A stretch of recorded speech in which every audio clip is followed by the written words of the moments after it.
obeisances unto you, O Damodar, O Ananta, O Vishnu, O Master, O my Lord, be pleased upon me. By showering your glance of mercy upon me, deliver this poor ignorant fool who is immersed in an ocean of worldly sorrows and become visible to my eyes.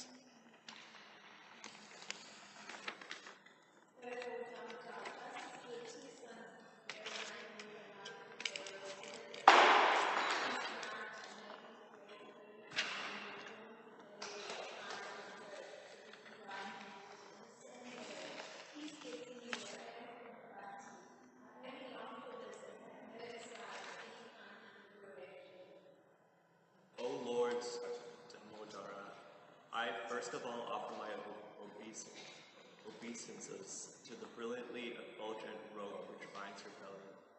I then offer my obeisances to your belly, which is the abode of the entire universe. I humbly bow down to your most beloved Srimati Radharani, and I offer all obeisances to you, Supreme Lord, who displays unlimited pastime. Shishi Radha Damodar Ki Jai.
Thank you.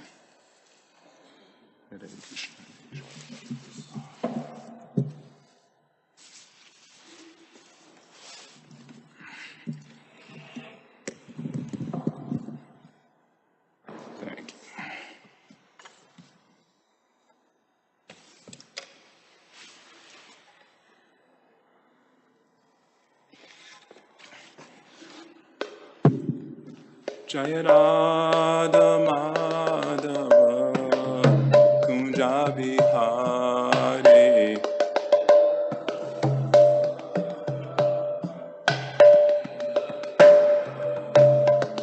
Jaya Radha Madhava Kunja Bihari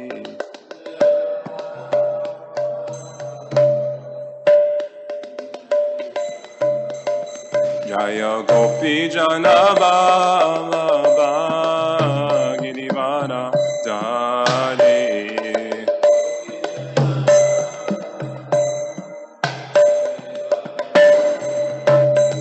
Jaya Gopi Janavallabha Girivara Dali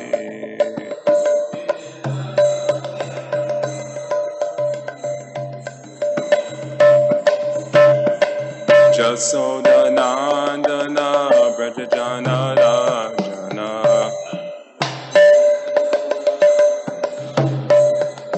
Jasoda Nandana Brajajana Rajana Jamuna Tera Vanachari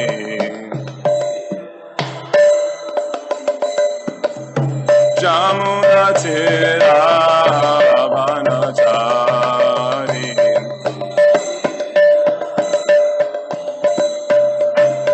Jaya Radha Madhava Kunja Bihari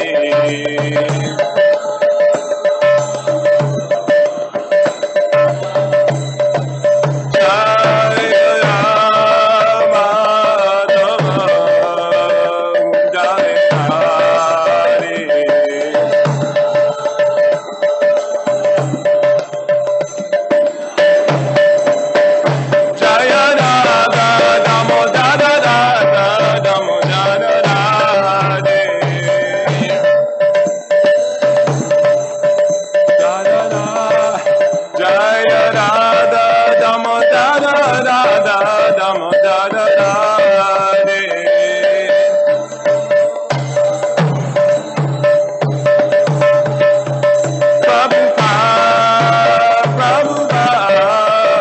Prabhupada, Jaya Prabhupada.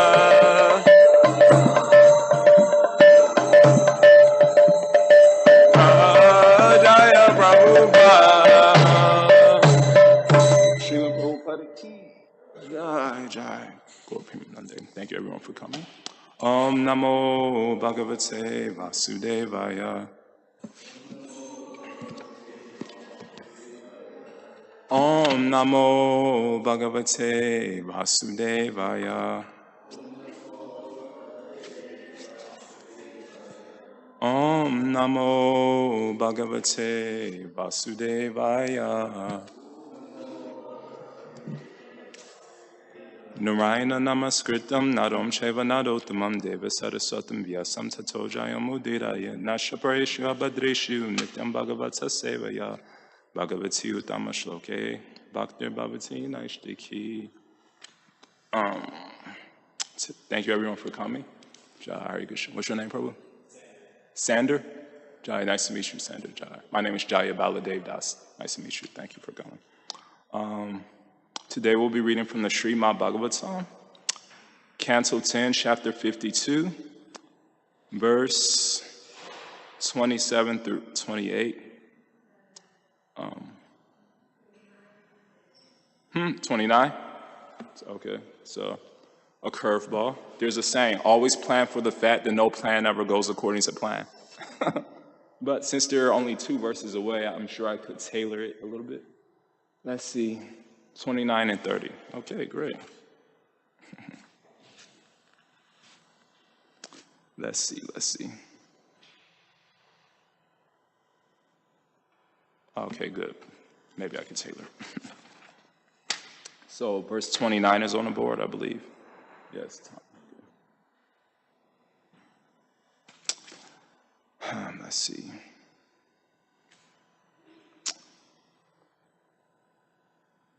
Tam bhuktavatam vishwantam upagamya satam gatihi panina birisham padav aviyagrastam apricchata tam bhutavantam vishwantam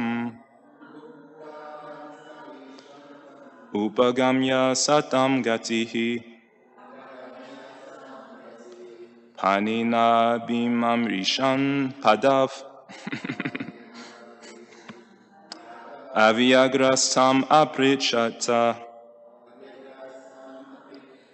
tam bhutavantam vishwantam upagamya satam gatihi panina bimrishan padav aviyagrastam apricchata. Hare Krishna.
Okay, word for word. Let's see. Tam, him. Bhuktavantam, having eaten. Vishwantam, rested. Upagamya, approaching. Satam, of saintly devotees. Gatihi, the goal. Panina, with his hands. Abhimrishan, massaging. Pada, his feet. Avyagraha, without agitation. Tam, of him. Aprichata, he inquired.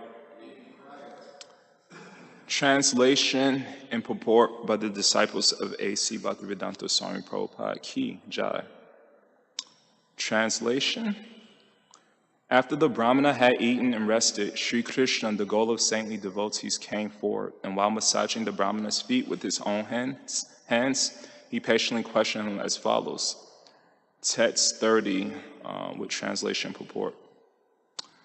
Kachidvija vara shrestha dharmaste brida samattaha vartate nati krichrena santushta manasa sada.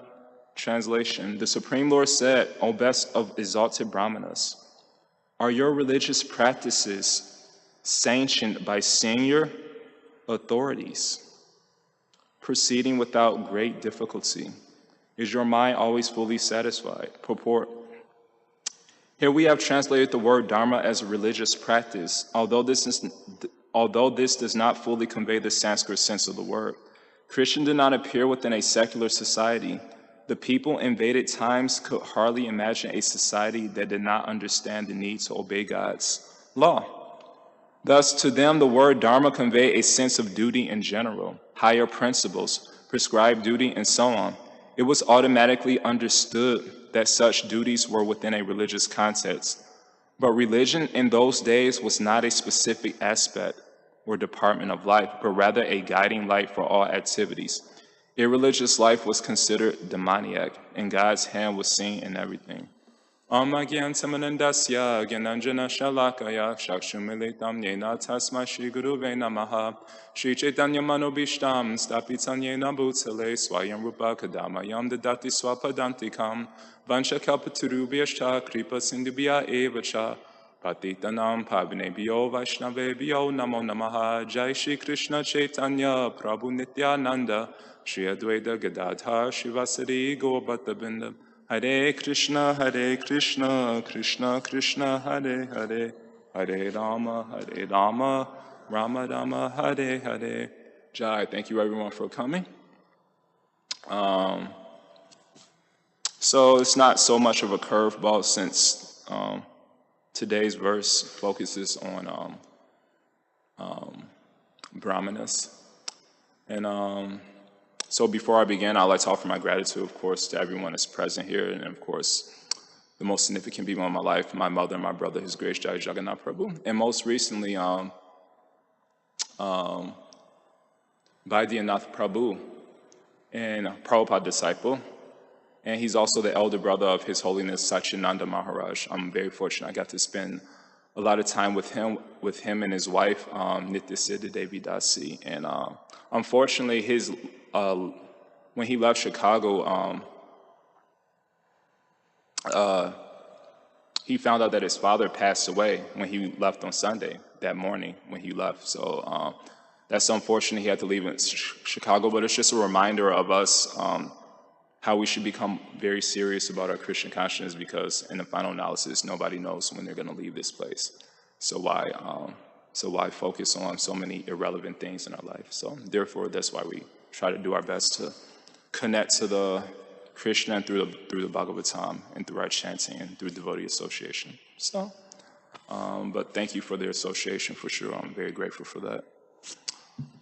Today, so as usual, I'd like to start off class with the quote that sets the theme of what we'll be discussing today. And this quote is actually by an actor, Kevin Costner, and it's from the movie Robin Hood, something, it was subtitled something, but he writes, or he says, quote, "Nobility is not a birthright, but is defined by one's actions," end quote. Let me repeat that. Nobility is not a birthright, but is defined by one's actions, end quote.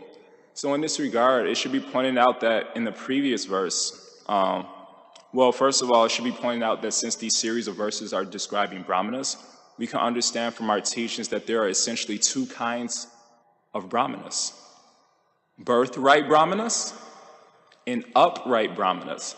So in the last verse, in our previous verse, it was described that Lord Krishna is the Lord of the brahmanas. But actually, Lord Krishna is Jagannath, which means he's the Lord of everyone and everything within the universe. Isha vasamidam sarvam yat kinsha jagat yam jagat. But in this particular context, Lord of the Brahmanas means that Lord Krishna favors the Brahmanas. However, contrary to popular belief, Lord Krishna favors not birthright Brahmanas, but upright Brahmanas. Vipradvisha guna yuta aravinda naba padadavinda vimukha shwapacham varishtam manyeta arpita manova janehitartha prana punati sakulam natuburi manaha. This is a very famous verse by Prahlad Maharaj that Prabhupada will often quote in his lectures, so I will definitely encourage everyone to at least glance at this verse. This is from the 7th canto, chapter 9, verse 10, and it essentially describes the difference between birthright brahmanas and upright brahmanas. So Prahlad Maharaj, he says, even if a brahmana has so many good qualifications, but if he's not a sincere devotee, he is lower than a shwapacham, a dog eater, if that dog eater dedicates his mana, his mind, his vacha, his words, his ihita, his activities, his artha, his wealth, and his prana, his very life. To Lord Krishna is very simple. Why is the computer attractive? Because it's connected to his power source. If it's disconnected from his power source, it's unattractive. So Prahlad Maharaj says that even if a dog eater, even if he comes from a very horrible background, but if he has Vyavisyamika Buddha Eke Hakudanandanam Bahu Shakahi Ananta Shabuddhayo Vyavasayinam, if he has Vyavisyamika Buddhi, determination, determined intelligence to connect to Krishna, then that person is better than somebody who's just going through the motions, the rituals. And so Prahlad says, this person, the Shwapacham, he is Varishtam, very glorious. Because why? Because he could purify his whole family, whereas the Buddhimana Brahmana, the Brahmana in false prestige, cannot even purify himself. Now, to make this understanding clear, it's like the understanding that somebody is glorious just based on their birth. Now, we may not be birthright brahmanas, may not be birthright brahmanas, but we do have the birthright brahmana mentality. How so? Just like it's very foolish for someone to say, this person is a good person because they're born a brahmana. So Srila Prabhupada will often give the example that it's like saying because because someone's father is a doctor, then we should also accept him as a doctor. Is that logical? No, it's not logical.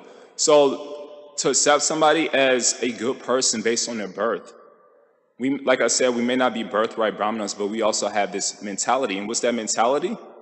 That we're always looking for some loophole to put ourselves above others. And we see this throughout history. It's like somebody saying, we have many different cultures in here. We have Spanish, we have Russian, we have South African. Actually, Mother Krishna Archana Mataji, I'm sure you're a citizen of this country, right? Yes? But she was born in South Africa. So what does that mean? She's more African American than me. Yeah. She was born in Africa, but now she became an authorized citizen, so she's African American. So we have Russian, we have Spanish, we have African Americans. And where are you from, Prabhu? Oh, great. We have a whole international United Nations in class today. So he's originally from Austria. Isn't that where Schwarzenegger is from? Oh, Schwarzenegger. Get out of here, get out of here. And we say that to our anarchists, get out of here. So Prabhu, simply because Schwarzenegger or anyone's from Austria, do you consider them a good person just because they come from your country? No. Or that's like saying, oh, somebody's a good person because they come from Russia. So we see, logically, nobody is either a good person or a bad person based on their nationality, creed, color, class, or gender, but by their actions, and more specifically, by their consciousness, because we can all put on a show for others, right? So, it's very simple. Therefore, Martin Luther King Jr., he says a very famous quote. He says, a man should not be judged by the color of his skin, but by the content of his character. And so same thing. So how does this relate to us? Well, we could see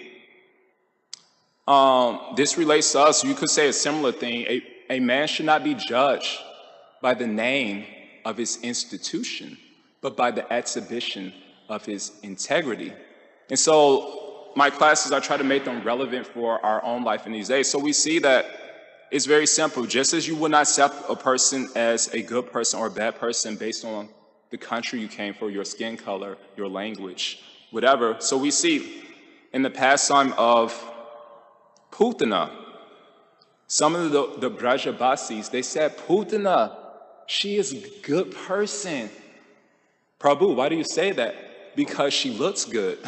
And she's dressed like a Vaishnava, but she was actually a demon. So this is precisely what we do on our daily basis. And this is one reason that causes not only problems for us, but problems for others, and it causes actually offenses, Vaishnava aparada. And there's many examples of this because on a practical level, we see that, there's so much. Just like this particular pastime is entitled Rukmini's Message to Lord Krishna. So I won't delve too much into this pastime since the verse, I like to stick to the specific verse of today. But we see that in life, there's always a battle between people.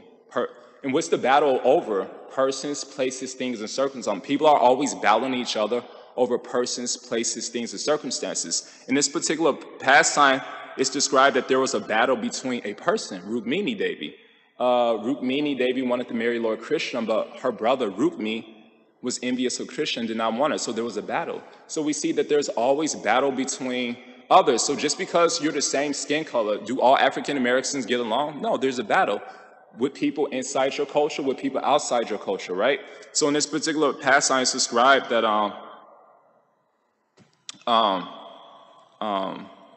there was a battle over Rukmini Devi. But we can understand from all universal spiritual teachings that the real battle is the battle within, Why? Because we could see that politicians, for example, it's very easy to see that they ascend to power by defeating their external enemies, but why they removed from power? Because they didn't defeat their internal enemies. Somebody could send a beautiful prostitute or some money, and they immediately ruin their fame, their fortune, their family, their friends, and freedom, right? So we can understand that the real battle is not with our external enemies, but with our internal. Therefore, Buddha says a very nice quote. He says, if one man conquer in battle 1,000 times 1,000 men, and if another conquer himself, he is the greatest of conquerors. One's own self-conquer is better than all other people. And this is precisely the lesson Prahlad Maharaj told to his father, Hiranyakashipu. In the Bhagavatam 7.8.9 and through 10, Prahlad Maharaj says, he tells his father, my dear father, except for the uncontrolled and misguided mind, there is no enemy within his world. When one sees everyone on the platform of equality, then one comes to the position of worshiping the Lord properly. So he further says, in former times, there were many fools who did not conquer the enemies within. And these fools were very proud, thinking, I have conquered all enemies in all directions. But if a person conquers the enemies within, then for him there are no enemies. Enemies are merely imagined by one in ignorance. So we do more to harm ourselves than any enemy could do, any external enemy. And we see that throughout history. And and this is one way we become our worst enemies when we have this Sarvapati Virna Muktam Tapada Dwena Nirmalam Rishikena Rishikesha Sevanam Bhaktir Uchate. When we're so attached to these upadis, these bodily designations of our nationality, creed, color, class, that we cannot appreciate someone's bhakti. So this is related to our own life. So once upon a time, an immature devotee, he went up to another devotee. He says, my dear Prabhu, what kind of Vaishnava are you? ISKCON or Gaudiya Math? Well, ISKCON. What type of ISKCON Vaishnava are you? ISKCON Chicago or ISKCON Naperville? Well, ISKCON Chicago. Well, what type of ISKCON Chicago Vaishnava are you? The right wing or left wing? I'm the right wing. What type of ISKCON Chicago Vaishnava left wing are you? The upper part of the wing or the lower part? So in this way, we can see it's very ridiculous to have this conception. So therefore, there's a saying, people demand freedom of speech as a compensation for the freedom of thought, which they seldom use. So there's a saying, we should think before we speak. In the material world, it's the opposite in Kali Yuga. People speak before they think. And this is actually considered offense in our teachings. And Dhruva Maharaj, so there's a pastime where Dhruva Maharaj, somebody killed his brother, and it's described that this person was a yaksha, whatever that means. The yaksha is a particular type of being within the universe. So a yaksha had killed his brother. And so it's described that Dhruva Maharaj, he not only he went to the country of the yaksha to, you could say, enforce justice for his brother. So he not only killed the yaksha, he started to kill all the yakshas because he were thinking, because one yaksha is bad, all the yakshas are bad. But then Swayambhuva Manu, Dhruva's grandfather, he says, my dear Dhruva, just because one person did you wrong, that does not mean all of his countrymen are wrong. Why? Because Sarvapati Virna Muktam Tapada Dwena Nirmalam Rishikena Rishikesha Sevanam Bhaktir Uchate. As soon as we identify people as their body and not based on their consciousness, and it takes time to understand what people's consciousness is, then we commit very offenses. Just as Dhruva Maharaj, he started to commit so many sinful activities against the yakshas, and Swayambhuva Manu chastised him for this. So in this particular case, Swayambhuva Manu, he therefore concludes, he tells Dhruva Maharaj in the fourth canto, chapter 11, verse 13, he tells Dhruva, quote, the Lord is very satisfied with his devotee when the devotee greets other people with tolerance, mercy, friendship, and equality. Equality. So that's what we're all looking for, right? It's equality. So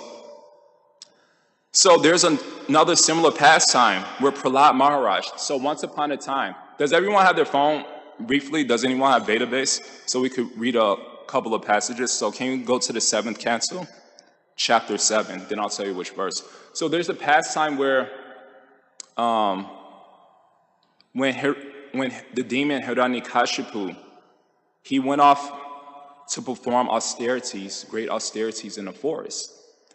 And while he was in the forest for many years, it's described that Hiranyakashipu, as I mentioned, was a demon, and he caused a lot of tyranny throughout the universe. So one day, to gain more power, Hiranyakashipu went to the forest. But the demigods, when they saw that Hiranyakashipu was absent from his palace, they raided his palace and kidnapped his wife, Kayadu. And why did they kidnap Hiranyakashipu's Kayadu? Because they said, oh, within the womb of Kayadu is Hiranyakashipu Jr. Hiranyakashipu Jr. And that happened to be Prahlad Maharaj. So they were thinking, it's very simple. It's the law of nature. The demigods were thinking very logically. They were thinking very logically because it's the law of nature that we become like the persons, places, things, and people we associate with, right? If we're born in Austria, we'll sound like Schwarzenegger. Get out of here. Just kidding, not necessarily. Or if we're born in Russia, we'll have a Russian accent. If we're born in London, we'll have a British accent. Would you like a cup of tea? I don't know if that was good or not.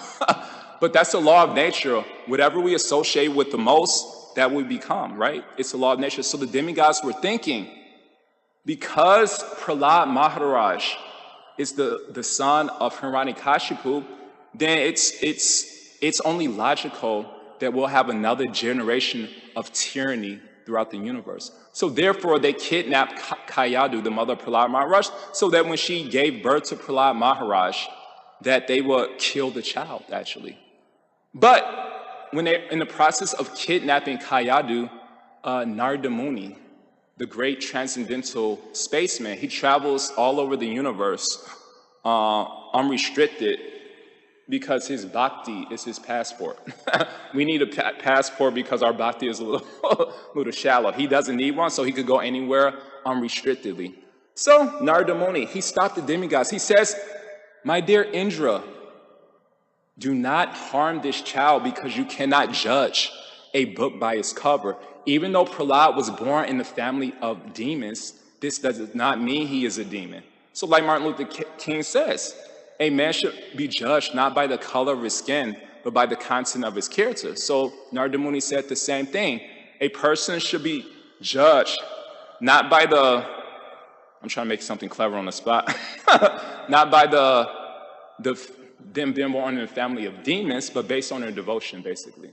So he says, Prahlad Maharaj, this is a great devotee. And not only that, even if you do try to kill him, you will not be able to because he's protected by the Lord. And that's almost like to harm a sincere devotee like Prahlad Maharaj. That's almost like somebody says, I want to burn fire. Can you burn fire? So it's described in the Bhagavatam, Yato Pashraya Manasya Bhagavantam Vibhavasum Shitam Bayam Tamo Abhyeti Sadum Samseva Sasata. It describes, this is from the 11th canto, chapter 26, verse 31. It says, Bhagavantam Vibhavasum. It says, great devotees are compared to Bhagavantam Vibhavasum. What does that mean? Bhagavantam means very powerful, and Vibhavasum means fire. Great devotees like Prahlad Maharaj are compared to a very powerful fire. So this verse says, I'm paraphrasing, it says, just as a person who comes close to fire will help himself, and a person who comes too close to fire will harm himself. So if we come close to devotees, and what does that mean? To honor, to respect, to appreciate, it will help our bhakti. But if we come too close to devotees, what does that mean? To become too familiar, to find fault, to criticize, especially based on their external dress, then we'll harm our bhakti. So Narada Muni says, my dear Indra, you are committing a great offense by coming too familiar with Prahlad Maharaj because he's born in the family of demons. It will hurt your bhakti. Not only can you not hurt Prahlad, but the only result you get is that you hurt your own bhakti. So that's the result. So we should be very careful. So therefore, in the 11th canto, chapter 29, verse 10, Lord Krishna says that great devotees appear everywhere. And where do they appear? He says they appear not only in the family of demigods, not only in the family of human beings, but also in the family of demons, like Prahlad Maharaj, like Bali Maharaj, like Vitrasura. So we could argue that if we have no taste for our hearing, for our chanting, for sincerely associating with devotees, then it probably means we can't judge anybody but these teachings, just like today's verse. Lord Krishna says, O best of exalted brahmanas, are your religious practices sanctioned by senior authorities? So we should, it's a check and balance. We can't criticize anyone, but the teachings are check and balances. Our practices, whatever we're practicing, And not whatever we're preaching, but it says whatever you're practicing, not whatever you're preaching. Because there's a saying,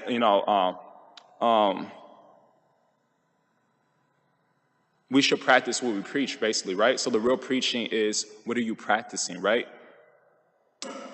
And we should understand, like Lord Krishna says, are our practices sanctioned by Shruti Shriti Purana Adi Pancharache Videmvina Aikantiki Hare Bhakti Upatayaiva Kalpate. Are they sanctioned by Scripture? So whatever action we perform, or whatever practice, or whatever words, thoughts, words, or actions we use, then we should see whether they're in harmonious concordance with Shastra. Siddhanta Baliya Chete Nakala Alas, Iha Hoite Krishna Lage Sudra Manas. The Chaitanya Charitamrita says that one should not avoid controversial topics because they help one attach one's mind to Krishna. So we should not avoid these topics because we could ask ourselves, if we have no taste for chanting, if we're thinking this is so boring, if we have so much hatred, so much negativity when we come in the temple among other devotees, if we have no interest in seeing the deities, then we should question, then am I becoming too familiar with others? Am I very grateful?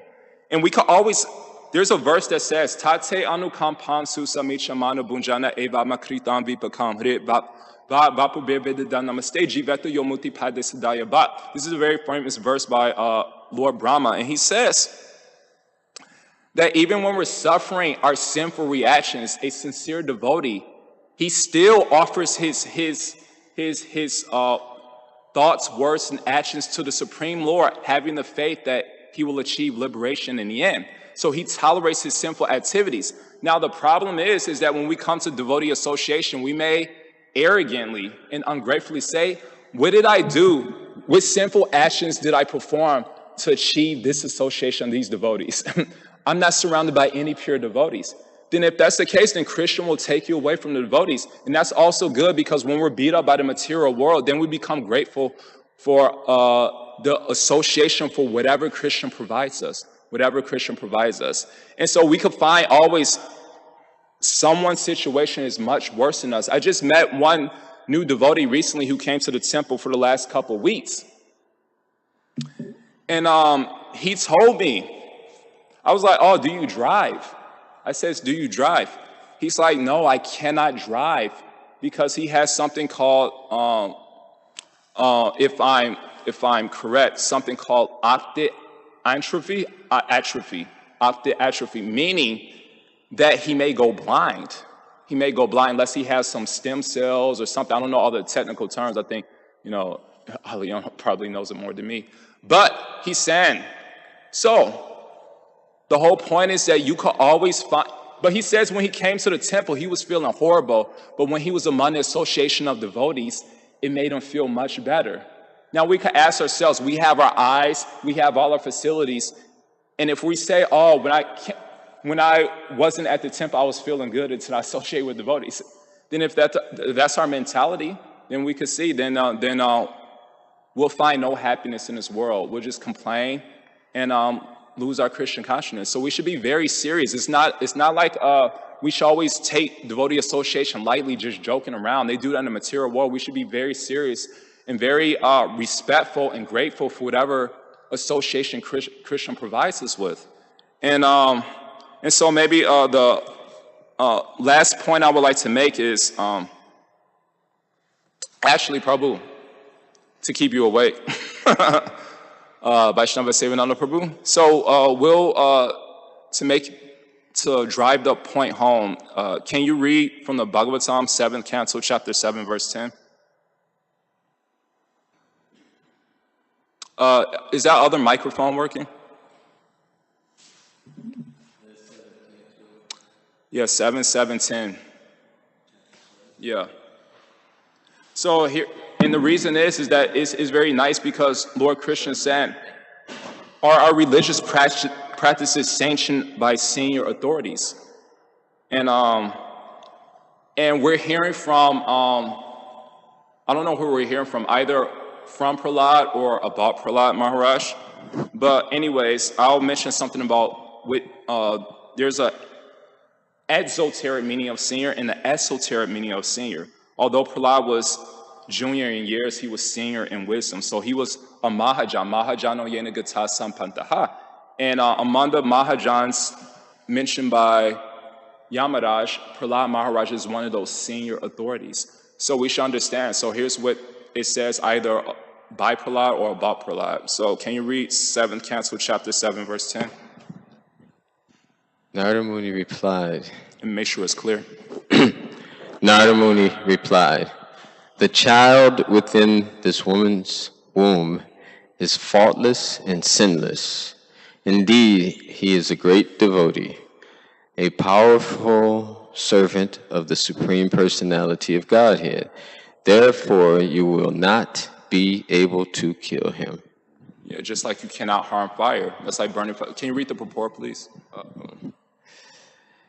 There have been many instances in which demons or non-devotees have attempted to kill a devotee, but they have never been able to destroy a great devotee of the Supreme Personality of Godhead. The Lord promises in Bhagavad Gita 9:31. This is a declaration by the Supreme Personality of Godhead that his devotee cannot be killed by demons. Prahlad Maharaj is the vivid example of the truth of this promise. Narada Muni told the King of Heaven, it would be impossible for you to kill the child, even though you are demigods, and certainly it would be impossible for others. John, I have one more task for you. Thank you. Can you read the next verse and purport?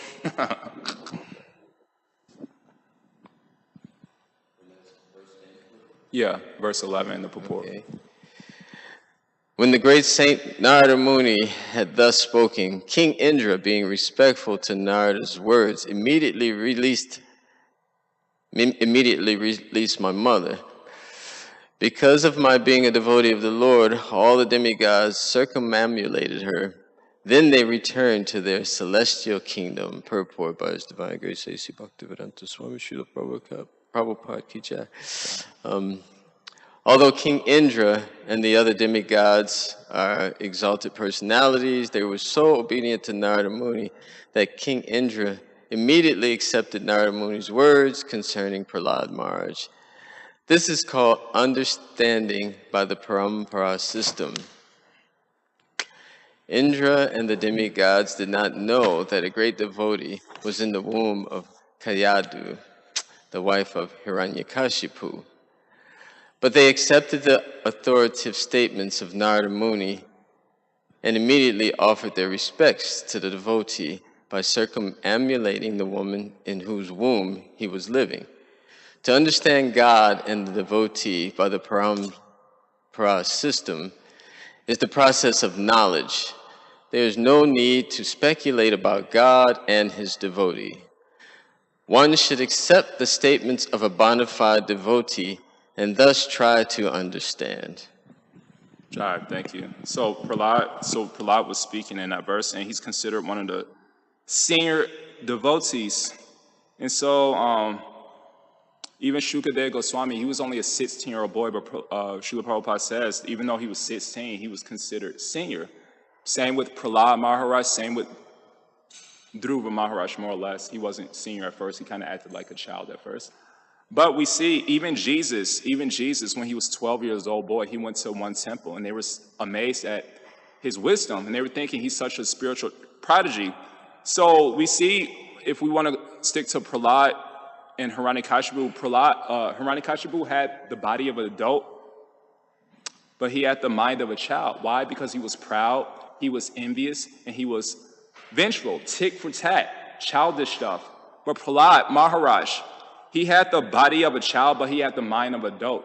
Why? Because he was humble, he was appreciative, and he was very forgiving, obviously. Now, who could forgive somebody who wants to make you into a chapati by putting you under the feet of elephants? Nobody. So we could see his saintly qualities. So therefore, Buddha says a very important quote. He says, a man is not an elder merely because his head is gray. His age may be right, but he is called old and vain. He in whom there is truth, virtue, love, restraint, he who is free from impurity and is wise, he is called an elder. So we see that, you could be an adult, but you also be an elder at the same time. Or you could be a child and you could be an elder at the same time, and vice versa. So we should not think that one's Christian consciousness is based on one's physical years in Christian consciousness. It's based on one's actions. Nobility is not a birthright, but it's defined by one's actions. So we should, if we're going to make any statement regarding this, then it should be backed up by senior authorities, and those senior authorities could be whoever has Kiba Vipra Kibi Nasi Shuja Kane Noi J Christian Tapa Veta Segudahoy. Whoever has love for Christian without any other childish desires. Krishna Bhakta Nishkama Ata Eva Shant. Bhukti Mukti Siddhi Kami Sakaliya Shant. It's very simple. This verse says that a Krishna Bhakta, he is always Shanta, peaceful. Why? Because he desires nothing but Krishna. A non-devotee, a Bhakta, he is always disturbed because he desires everything but Krishna. And it's very simple. How can we be childish? When a child receives candy, he is very satisfied. But when that candy is taken away from him, he becomes very angry, right? Why? Because that's the nature of a child, right? In much the same way, since Govardhan Puja is coming up, and it's another example of who's actually senior, that the residents of Vrindavan, they were given some advice by Indra that you should perform this yajna towards me because I'm responsible for the rain, and therefore you owe your gratitude to me. So Lord Krishna can understand that he was being very proud, very egoistic, because he thought he was the doer. Prakrite kriyamanani gunayi karmani sarvashaha.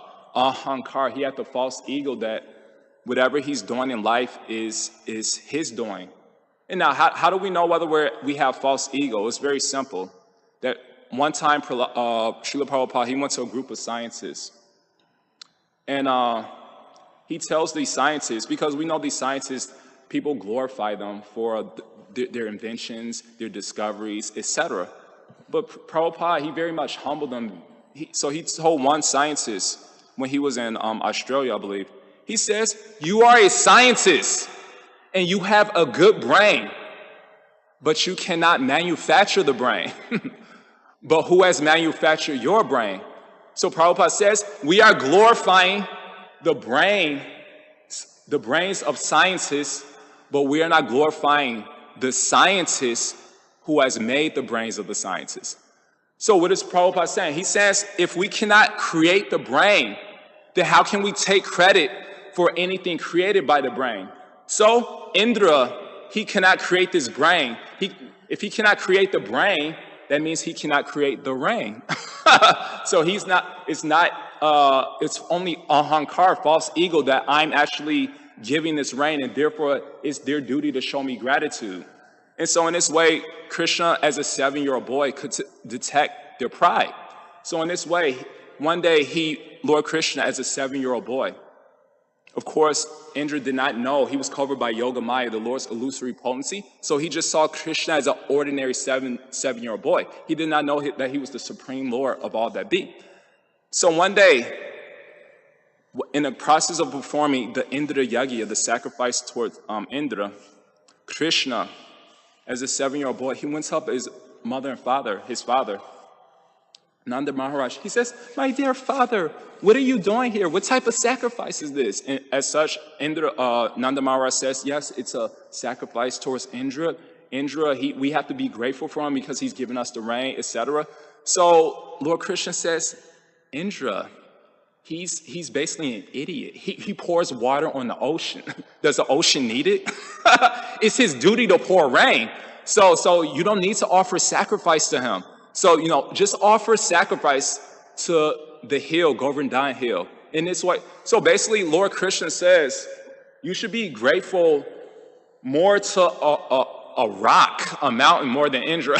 How insulting is that? A rock is more important than you. Imagine somebody says that. I know a rock more important than you. So in this way, Lord Krishna says, worship. Why? Because Lord Krishna knew that Indra wasn't Krishna Bhakta Nishkama Ata Eva Shant. He wasn't Nishkama. He wasn't desireless. He desired everything but Krishna. So when we desire everything but Krishna, that means when we don't get what we want, we become angry. But what if a devotee is very peaceful, they desire nothing but Krishna, that means you always have Krishna. Krishna is everywhere, right? You have your japa, you have the deity, you have sadhu, sangha, nama, kirtan, bhagava, shrava, mathura, vashri, mutir, shradaya. Who cares if people ignore you? Who cares if you don't get respect? As long as I have Krishna, then I'm always peaceful. But if I want other things like fame, or prestige, or to get my way, or to win an argument, then we'll find that our peace of mind is very disturbed. So this is a very important analogy. And the analogy is that we should be less concerned about defeating our external enemies and more concerned about defeating our internal enemies. When we have this desire to defeat others, then we'll find that we become more angry and create more offenses, actually. And on a side note, I'll finish this Indra Yagya, but on a side note, I'm thinking of a pastime, a very important pastime in this regard. So one day there was a proud scholar. I believe his name was Rupa. This is actually in Narayana. This is actually in a book called The Six Goswamis, something by Stephen J. Rosen. So there was a proud scholar, I believe his name was Rupa Narayana. So he heard about the reputation of two of the six Goswamis, Rupa Goswami and Sanatana Goswami. So he was defeating everyone in the land. So then he was like, I'm the best person, within India. Nobody could defeat me. Who are these scholars that people are glorifying? Let me go defeat them. So he went to Rupa Goswami and Sanatana Goswami, and he says, let's debate. So sometimes in life, people will approach you. They either want to debate, they want to argue, and ultimately they want to waste your time. But in a humble sense, to be more humble, it's usually us. We want to debate, we want to argue, we want to waste other people's time. So we could find ourselves that if we approach others because we have some dissatisfaction, that means we're probably slaves of Maya. And how do you know that you're a slave? It's very simple. Kama dinam kati na kati da palita durni desha. This verse from the Chaitanya Charitamrita, the Madhya Lila chapter 22, verse 16. It says we all have a master. Is that our guru? No, it's kama dinam, our desires. Prabhupada translates kama dinam as our masters, known as lust, anger, greed, pride. And it's very simple. So if you're a slave and you have a master, what does that mean? You're forced to go wherever your master takes you, right? You're forced to go wherever your master takes you, right? Is that not correct? Yes, it's correct.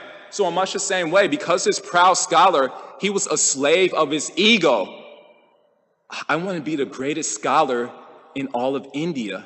So therefore, because his ego dragged him, his master, his desires, it dragged him to the presence of Rupa Goswami and Sanatana Goswami, just so he could defeat them. In much the same way, when we're slaves of our lust, just like Bilva Thakur, there was a Brahmana named Bilva Thakur in our scriptures. It's described that he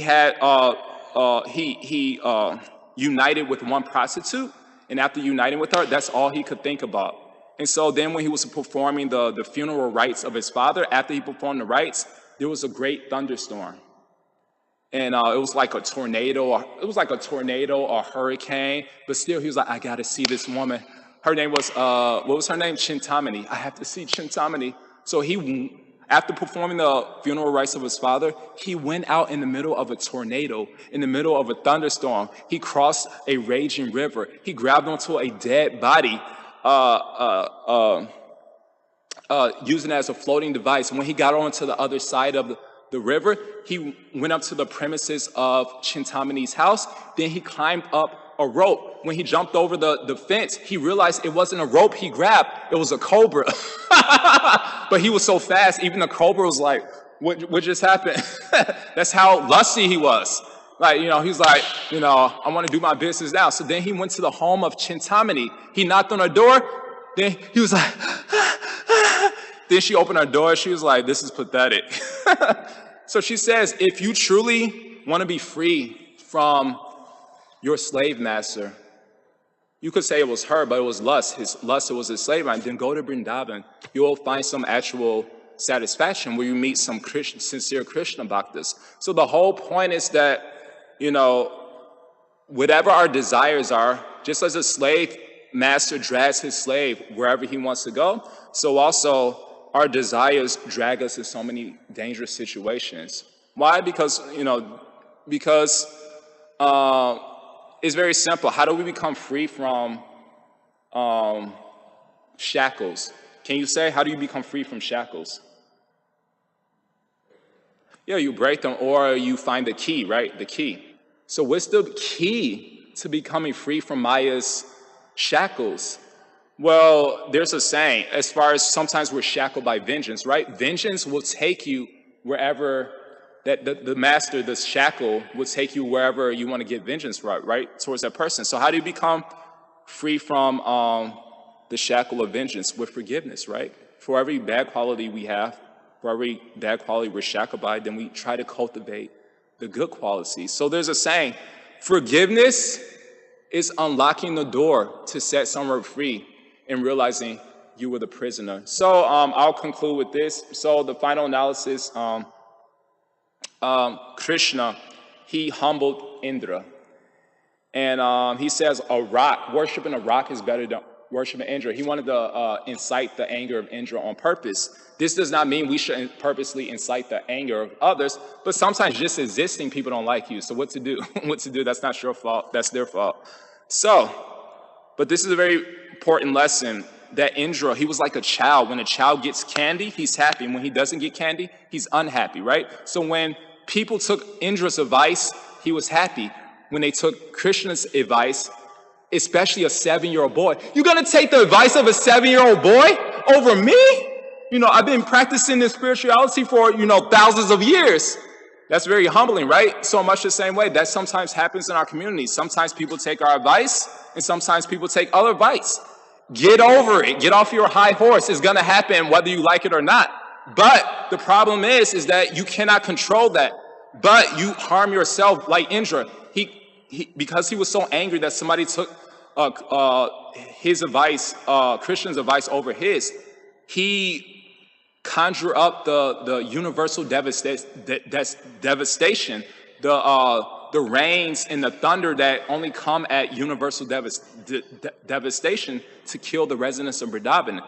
And so the conclusion is that we could do very demoniac things when we have any desire other than Krishna Bhakti Rasa Bhavita Mati Hi Kriyatam Yadi Kuto Api Labhyate Tatra Lolam Api Mulyam Ekalam Koti something. So I forgot the rest, but so that's the conclusion. So I'll just end with this. So therefore, Lord Buddha, he says, let no man think lightly of evil, saying in his heart, it will not come upon me. Even by the falling of water drops, a water pot is filled. So the fool becomes full of evil, even if he gather little by little. But the good thing is that Buddha says, let no man think lightly of good, saying in his heart, it will not come upon me. Even by the falling of water drops, a water pot is filled.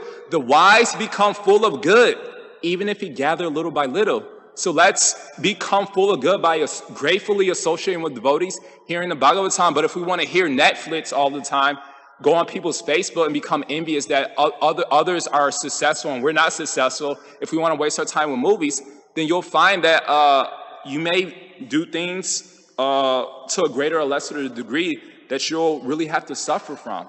But that's our own choice. We all have free will, so choose wisely. That's what the Bhagavatam recommends. So thank you. Any comments, questions?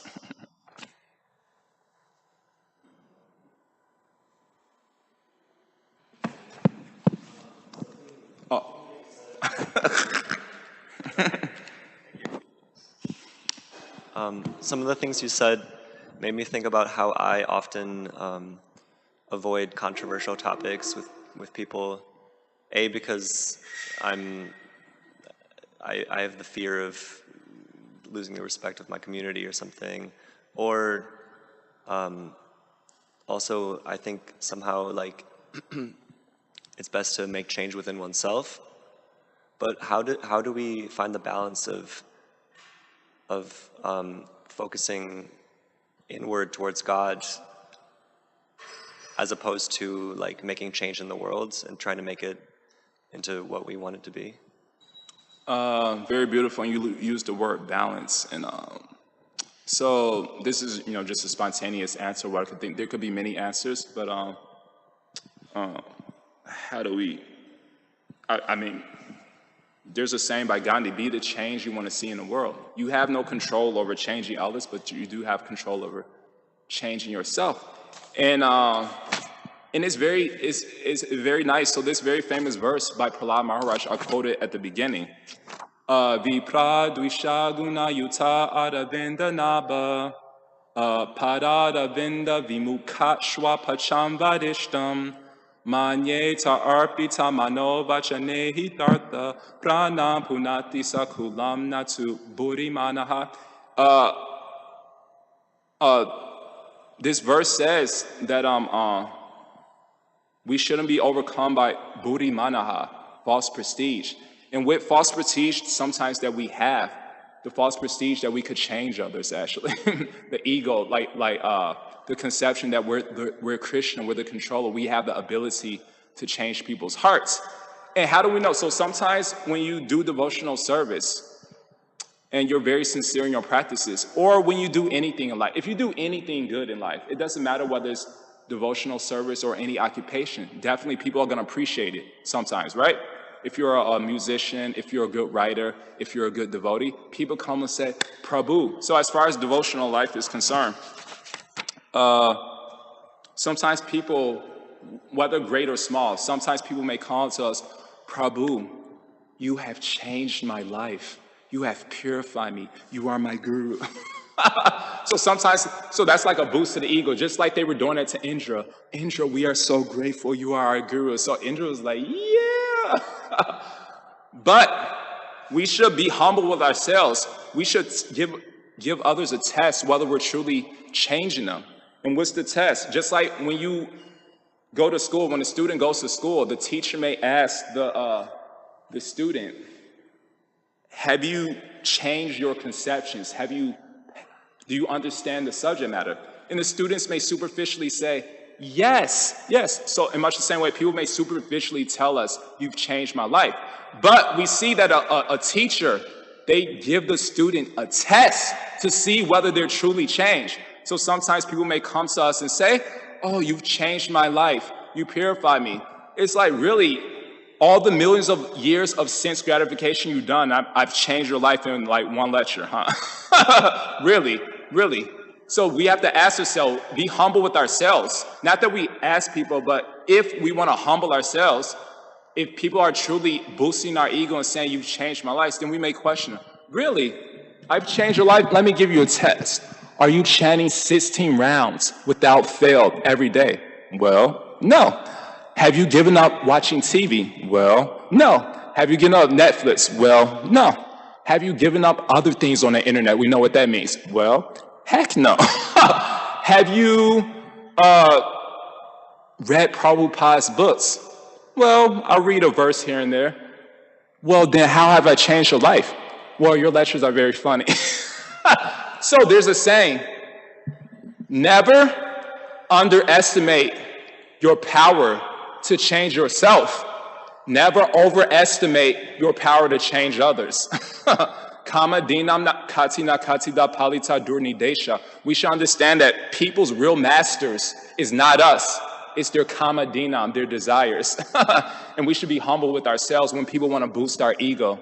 And so the conclusion is, yes, focus on changing yourself. If others, whether they superficially change from our actions or whether they sincerely change, that still shouldn't really be our concern, because in the final analysis, that's between them and their relationship with Krishna. It's a nice ego boost, but if we sincerely believe that we're changing people's lives, then trust me, maintain a mentality, Krishna will humble you. Then, oh, Prabhu, you have changed my life this year, or you have changed my life, but they changed my life even more, so I'm going to listen to them. That happens sometimes. So Krishna will humble us. So we should be very humble, focus on our changing ourselves. If people change superficially or sincerely because of so-called us, good. But focus on yourself. So thank you. So I hope that answered your question. It really did. Thank you. Should we end, or do you want to say? Okay. All right. Thank you. Srila Prabhupada Ki Jaya.